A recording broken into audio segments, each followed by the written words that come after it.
Welcome, and now the news in details. Officials of the Small Ruminants Enhancement Project recently handed project sites to Omalak and Competence Construction companies for the construction of livestock facilities in the Lower River region. The move is part of the project objectives to boost livestock production and productivity in the region. Usman Baldi reports from Jara Soma.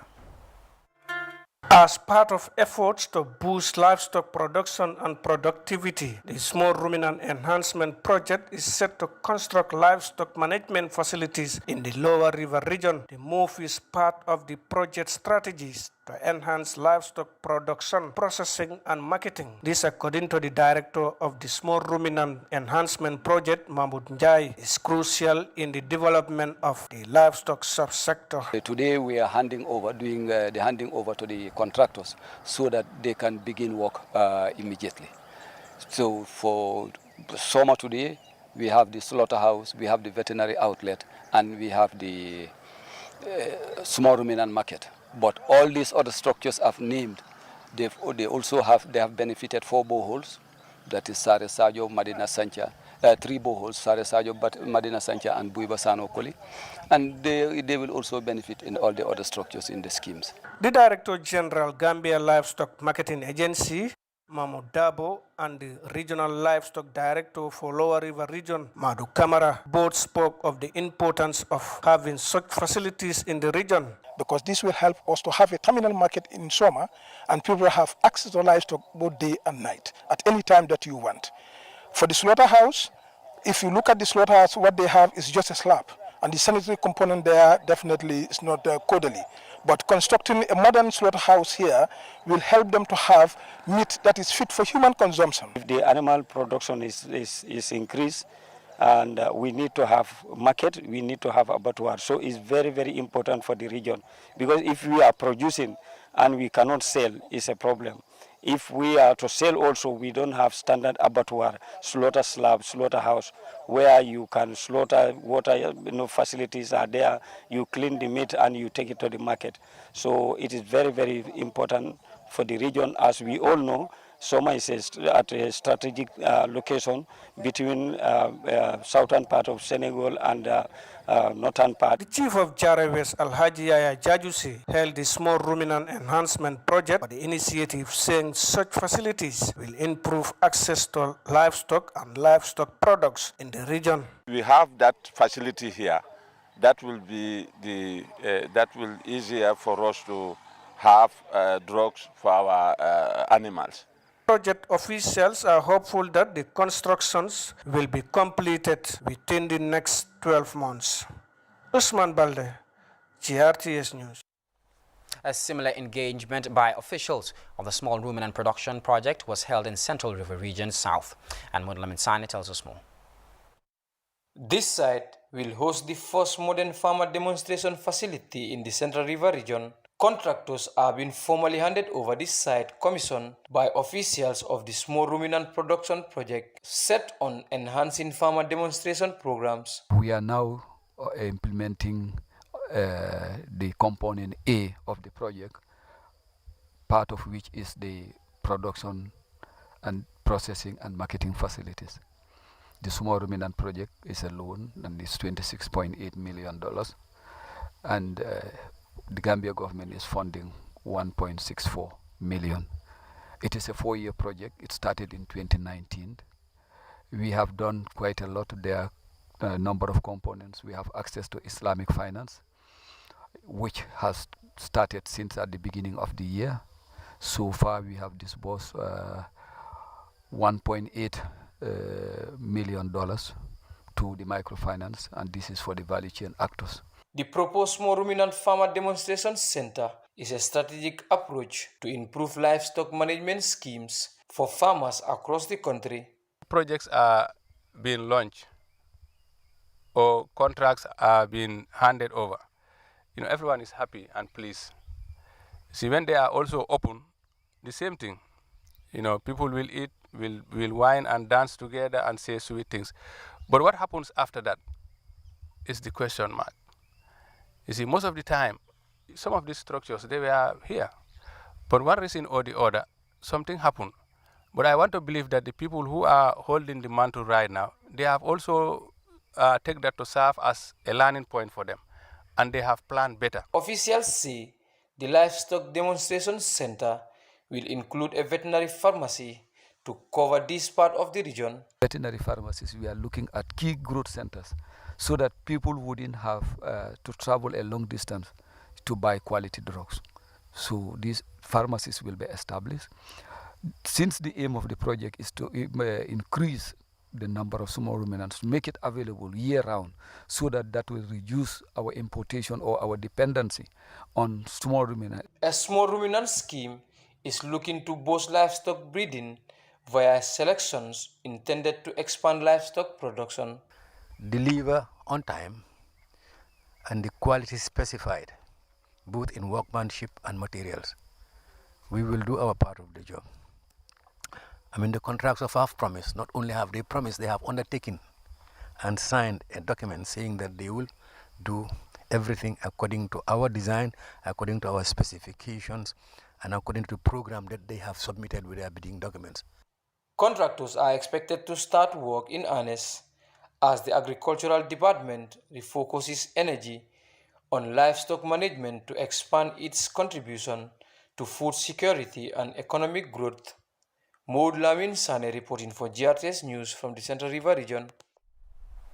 The farm field facilitators of Action Aid International, The Gambia, with support from partners, are on a 5-day nationwide tour of project intervention sites as part of its climate change project. The project is meant to build climate change resilience through agriculture by helping small-scale farmers and vegetable gardeners. Details in this report by Babasila. Agriculture contributes immensely to climate change in a symbiotic relationship interlinking climate challenges to food production outcomes. Experts see the answer in carbon reduction efforts minimizing greenhouse gas emission from agriculture to adapt to enhance food production system designed to cope with climate change. Climate change is one of many pressures facing the agriculture sector amid growing demands and competition for resources, which need to be seen in a broader context linking farming, energy, and food security. Mobilizing support from partners, Action Aid International, The Gambia is devising ways to mitigate climate change through agriculture as a means to build resilience in food production.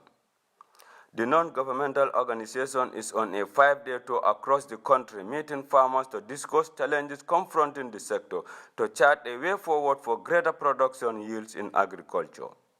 Some of the centers visited by the team of farmer field facilitators on day one of the tour include Banjulending and the Nyofila Women's Gardens, where the team had a fruitful interface with farmers. Ibrahim Ajaju, the manager of Green Farm Empire, an initiative he built to empower himself through farming. Jaju now experiences high production yields in various crops, particularly beans. Despite challenges he encountered along the way, such as inadequate seedlings and access to modern farm implements, among others, Mr. Jaju is still committed and determined to invest in agriculture. Opportunity but to be honest, stakeholders. Here we are trying. Stakeholders should also try and invest in agriculture to empower us. We are the one who can develop this country and not foreigners. So in all means, all means, no complicated youth soul la kafuiko, jannem isa kino.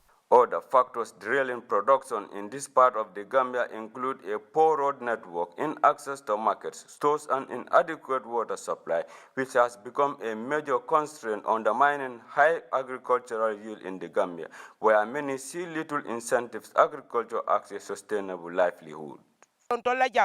We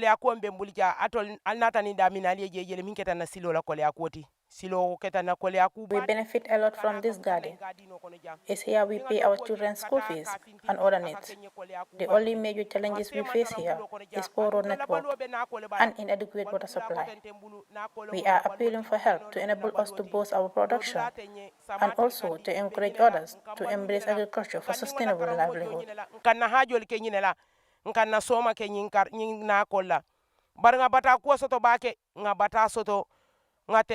The tour continues in the Lower River and Central River regions, where the action team will inspect other centers in the regions. Bawasila, GRTS. And to some legislative matters now, where lawmakers have resumed sittings, marking the beginning of the third ordinary session in the 2022 legislative year. As we hear in this report by Janke Toure, the lawmakers have considered and ratified the instrument for the amendment of the 1986 Constitution on International Labour Organization. An important document on workers' welfare arrives before parliamentarians marks the launch of the 6th legislature in the third ordinary session of the National Assembly's 2022 legislative year. The Attorney General and Justice Minister Dauda A. Jallow presented the document before members of the Assembly to consider and ratify the instrument, amending the Constitution of the 1986 International Labour Organization. The main objective of the proposed amendment is to make membership of the governing body of the ILO to be more representative by providing a means of appointment that considers various geographic, economic, and social interests of its constituent groups. The International Labour Organization is devoted to promoting social justice and internationally recognized human labor rights, pursuing a founding mission that projects labor peace as an essential pathway to prosperity. In 1986, the International Labour Conference adopted an instrument of amendment proposing changes that affect 11 of the 40 articles within the Constitution of the International Labour Organization. Here, Minister Jallow outlines its impact if ratified. With these amendments, the number of members of the governing body under the Constitution will increase to 112, and the manner of their allocation will also be affected. Of these, 56 seats are allocated to the government representatives, 28 each will be allocated to employers and workers' representatives. There would no longer be seats guaranteed for member states of chief industrials importance. The important session witnessed a debate on the labour document, with some legislators describing it as an important instrument that needs to be adopted in conformity with the laws of the land that accord room for more representation. The amendment, it does give room. It does even remove that there be no more an industrial, chief industrialist who to decide on behalf of member states. If we are committed to our membership, we have to ratify the instrument. The 1986 amendment, according to officials, addresses three main areas: the composition and governance of the governing body of the office, the procedure for appointment of the Director General, alongside rules governing how the Constitution may be amended. In the ensuing debate, some members of the Parliament asked for more clarification on the document, whilst others wanted to know about projected gains to uplift worker welfare and progresses made.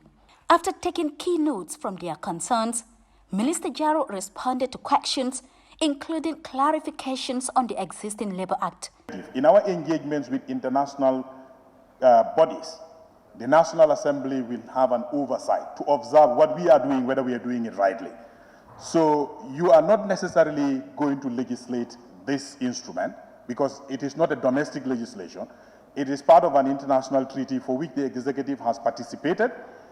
And we participate also in some of these complex negotiations as a bloc, as Africa bloc, or sometimes we participate as a sub-regional bloc. So we bargain.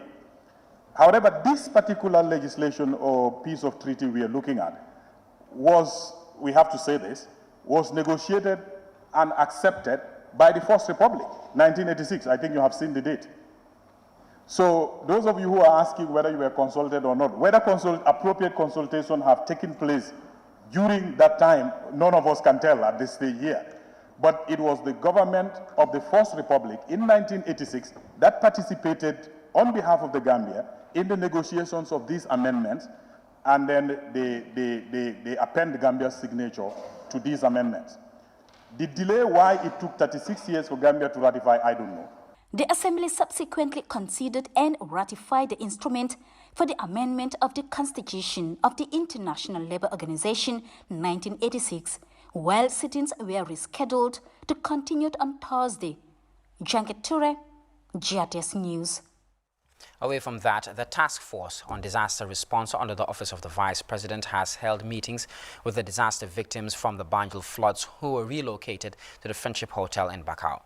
The meeting centered on a resettlement scheme of $10,000 for each of the 11 households residing in the hotel, which came personally from President Adama Barrow. This comes after their homes in Banjul were destroyed by heavy rains. Details in this report. These 11 households were relocated from St. Augustine's High School for a temporary resettlement at the Friendship Hotel in Bakau, since their homes in Banjul were severely damaged by torrential floods that left their houses inhabitable.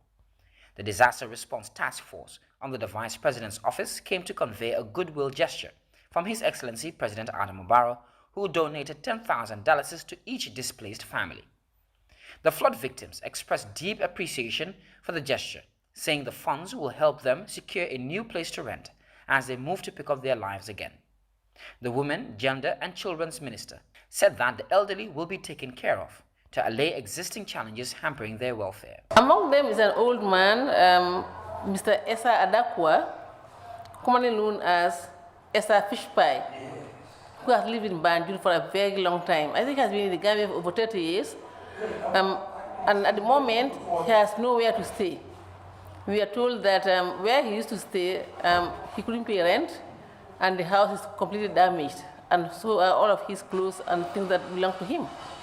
So as a result, we are now arranging under my ministry to take him to the shelter for the elderly and children, where he'll be accommodated, and we'll take care of him, provide him with everything that he needs.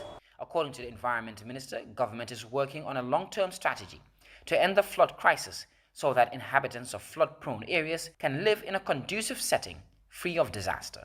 Because we received their pledge that they want to move to their new homes, either where they were renting or to look for a new place, but they are constrained with finance.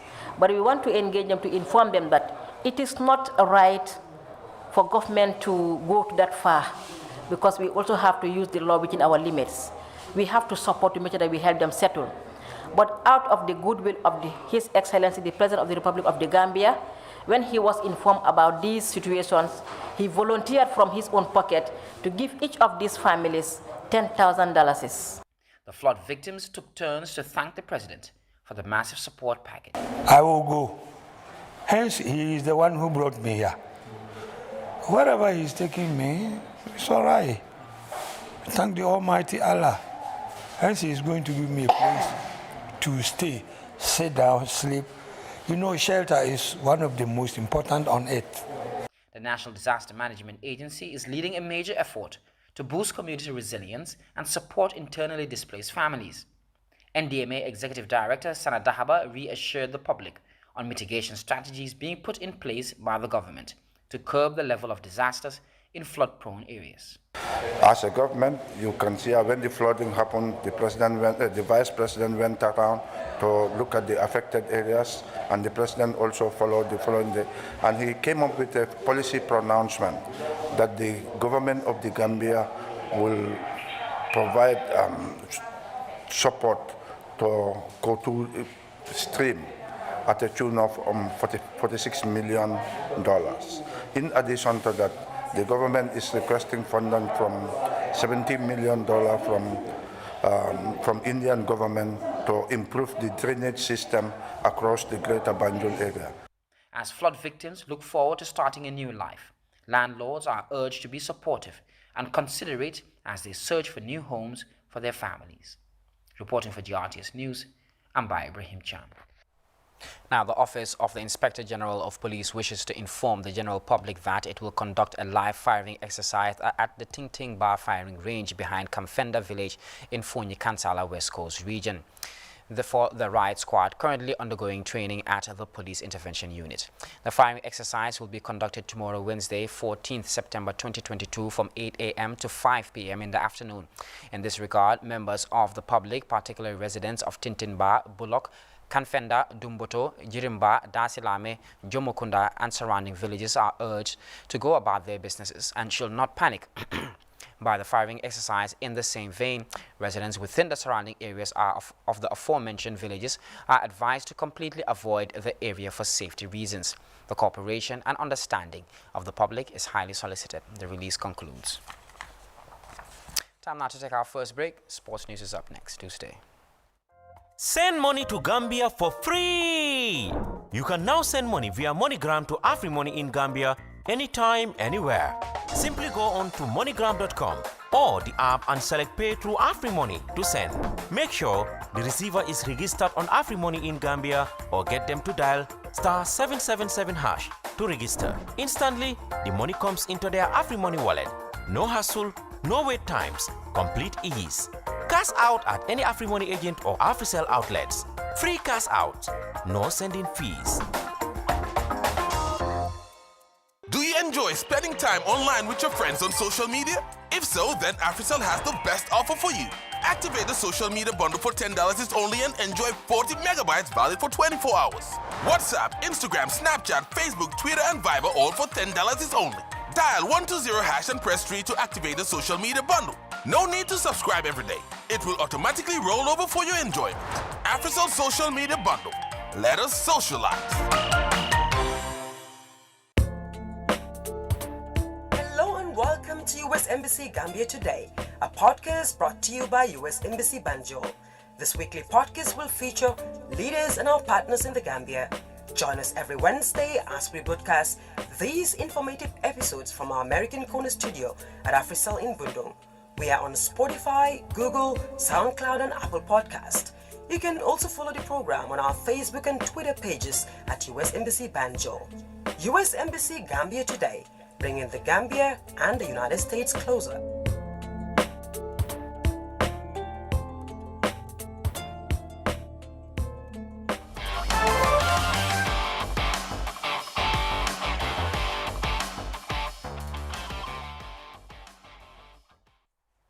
Welcome back. In sports, as we count down to the start of the FIFA 2022 World Cup in Qatar, this year's edition guarantees new experiences for all who will attend the Global Football Festival. CGTN's Mohammed Abubakar tells us how unique Qatar 2022 is going to be. The FIFA 2022 World Cup will enter uncharted territory this year. The 22nd edition of the biggest football showpiece will be one of the most unique, and here's why. 1. Host nation. Qatar is preparing to make history by hosting the first ever World Cup in the Middle East after winning the staging rights at the 2010 FIFA Congress. 2. Winter World Cup. This will be the first World Cup in winter months. Now, due to Qatar's unbearable summer heat, the tournament was moved from its June-July summer slot to November and December. However, all the stadiums in Qatar will have special air conditioning systems despite the cooler temperatures. 3. The last World Cup with 32 teams. The FIFA World Cup will expand from the 2026 edition, making Qatar 2022 the last tournament with 32 teams. The showpiece will have 48 teams from 2026. 4. Most expensive World Cup. Now, Qatar has reportedly spent over $200 billion on infrastructure, including stadium construction, hotels, transport systems, etc., making it the most expensive World Cup to date. By comparison, the 2018 World Cup reportedly cost Russia between 10 to 15 billion US dollars. 5. Proximity. Now, teams and football fans won't have to travel far to go from venue to venue during the competition. All 8 stadiums in Qatar are within 1 hour's drive from each other. This is because Qatar is the smallest country to host the tournament. Finally, 6. Female referees. The FIFA 2022 World Cup will include female referees for the first time in a major men's tournament. Stephanie Frappart from France, Salima Mukansanga from Rwanda, and Yoshimi Yamashita from Japan have all been selected to be center referees at the World Cup in Qatar.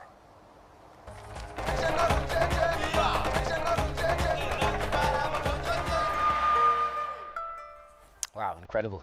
Well, we'll be back with news from beyond our borders in just a moment.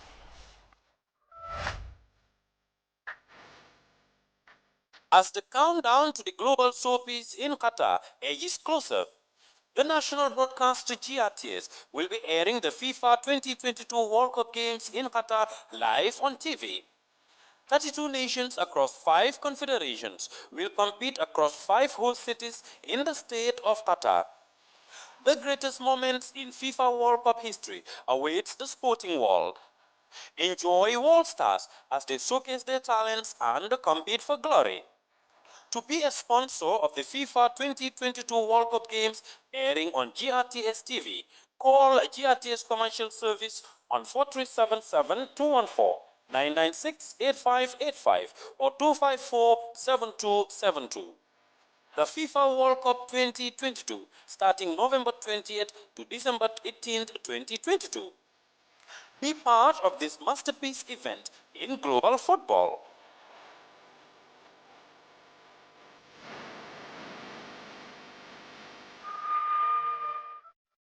Welcome back. Scuffles in Senegal's new parliament attained first session on Monday. The 14th Assembly of Senegal's convened for the first time since July election. Now, tensions were high and MPs were highly strung. Per the agenda, the 165 members of parliament were to elect their president. However, the assembly failed to reach an agreement on the electoral process, so much that the deputies of the opposition and the presidential camp came to blows and the police were called. More in this report. Quarrel over debate and anger. On Monday, the 14th legislature of Senegal convened for the first time since the July election. The stakes were high. Per the agenda, the 165 members of parliament were to elect their president.